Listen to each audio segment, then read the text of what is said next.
Eh bien bonjour les amis du Web3, j'espère que vous allez bien. Alors il y a tellement de projets qui démarrent et qui proposent des tests nets dans l'écosystème crypto-monnaie que parfois on ne sait pas lesquels sélectionner.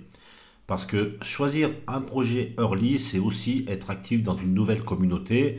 Il faut qu'on investisse du temps, être actif sur le Discord, mais aussi sur X, réaliser des créations originales, participer à des campagnes ou à des quêtes, etc. Il faut donc pouvoir optimiser notre temps en sélectionnant seulement les projets à très fort potentiel qui sont surtout en phase avec nos valeurs. Et c'est pour cela qu'il faut une stratégie. Alors en termes de choix, chacun a sa propre stratégie suivant ses convictions, son âge, son patrimoine, ses croyances, son expérience, mais aussi son aptitude à s'exposer aux risques. Alors personnellement, je n'ai pas une stratégie en 7 étapes comme on peut le voir sur cette image. J'analyse plutôt certaines variables qui me paraissent importantes et qui vont déterminer ma participation ou pas. Et je m'investis dans un projet seulement si toutes les variables sont au vert.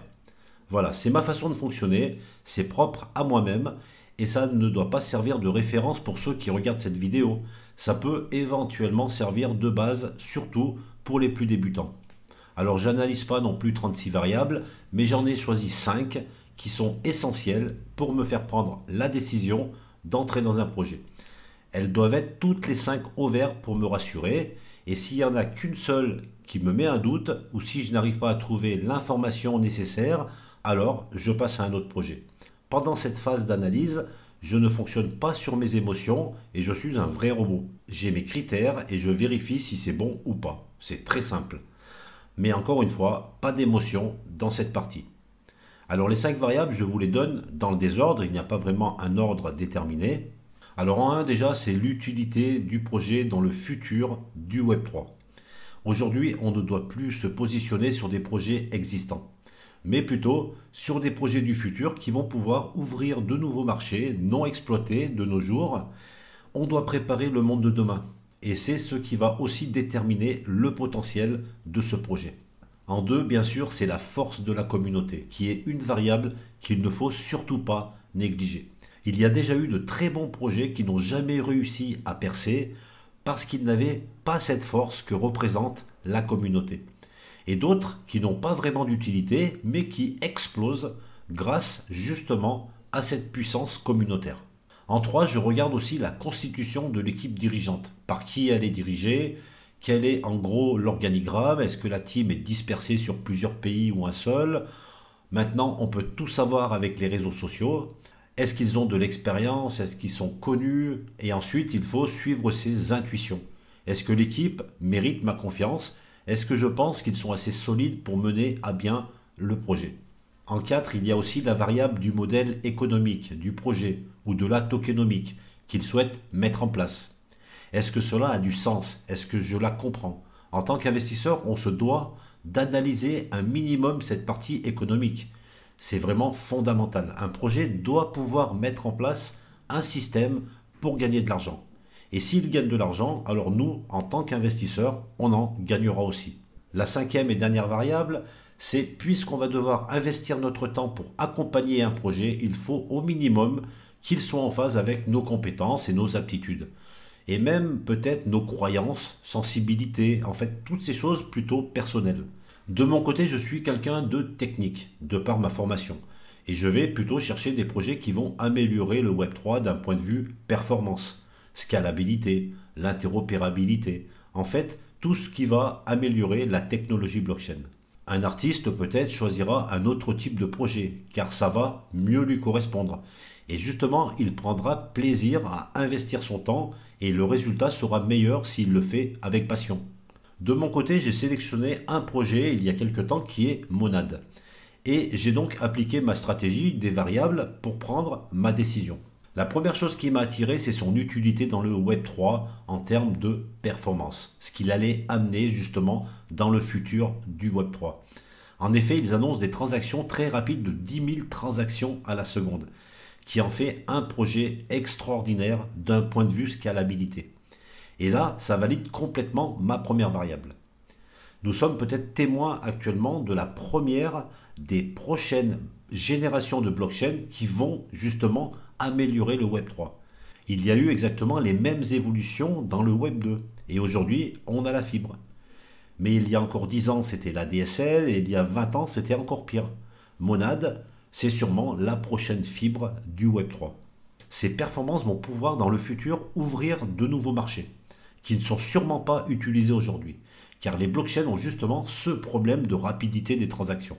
Monad pourra proposer ses services pour des projets orientés gaming par exemple, qui ont besoin d'une grande scalabilité. Mais aussi imaginer le monde du streaming qui aura besoin des performances de cette blockchain. Et enfin, un autre marché que je vois très bien, c'est le trading, qui a besoin de transactions immédiates pour pouvoir acheter ou vendre des actifs. Et tout ça me fait penser que c'est un projet qui a un très fort potentiel. Au sujet de la communauté, Monad a aujourd'hui plus de 260 000 utilisateurs sur son serveur Discord et sur X. C'est déjà une très forte communauté alors que le testnet n'est même pas encore sorti. Il suffit d'aller faire un tour sur le chat Newbie pour se rendre compte du nombre de personnes qui partagent des créations ou discutent dans le chat pour espérer seulement avoir un rôle. On peut essayer d'imaginer qu'est-ce que ça va être quand le testnet va sortir et encore plus de personnes qui arriveront pour le mainnet. Côté team, je trouve que l'équipe est très équilibrée entre les fondateurs qui sont connus et reconnus, comme Sir Keon On, qui a une très grande expérience dans le domaine du Web3, mais aussi toute l'équipe transversale des CIO jusqu'aux modérateurs qui sont très efficaces et passionnés par leur projet. En tout cas, c'est mon intime conviction. Chacun pourra se faire sa propre opinion en les écoutant, en participant à des amas ou à des dev talks par exemple. Au sujet de la variable du modèle économique, je suis rassuré car on a vu juste avant que ce projet peut viser un des plus grands marchés au monde qui est le gaming. Et ils ne se limiteront pas qu'à un seul marché. Streaming, trading, peut-être même des ICO, etc. Et ces services que proposera Monad va forcément rapporter de l'argent, qui pourra payer des développeurs pour les mises à jour réseau et les demandes d'évolution. Ils pourront aussi payer des sociétés de com et de marketing pour attirer de nouveaux utilisateurs, etc. C'est un modèle économique qui a du sens. Et cerise sur le gâteau, dans mon cas, c'est justement un projet qui améliore la technologie blockchain. Et pour ma part, aujourd'hui, j'investis mon temps dans ce projet Monad par plaisir, car toutes les variables qui sont importantes pour moi sont au vert. Je fais du contenu régulièrement, je participe au chat Newbie sur le serveur Discord, je suis actif sur Telegram, je fais des vidéos YouTube dédiées à ce projet et pourtant je n'ai même pas encore réussi à avoir ce rôle full access.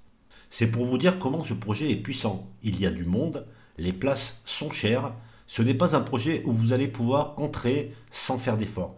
Il faut vous faire remarquer, il faut être actif, il faut être original, il faut se démarquer des autres, ne pas copier et rester soi-même. C'est pour ça que j'insiste, et si vous n'avez pas un certain plaisir à contribuer et à faire partie de cette communauté Monad, elle sera sûrement trop difficile pour vous. Par contre, si vous avez à peu près les mêmes variables que les miennes et que vous ressentez une satisfaction personnelle d'apporter votre pierre à l'édifice de ce super projet qui, je pense, deviendra un acteur majeur du Web3 très rapidement. Alors je vous conseille vraiment de tout faire pour rentrer dès maintenant dans ce projet. Car nous sommes encore vraiment très early. Le testnet n'est pas encore sorti, vous avez le temps encore de le faire. Merci de m'avoir écouté. Si vous avez aimé cette vidéo, pensez à la liker, partager la vidéo, ça fait toujours plaisir. Et je vous dis à très vite pour de nouvelles vidéos sur la chaîne Tutoc.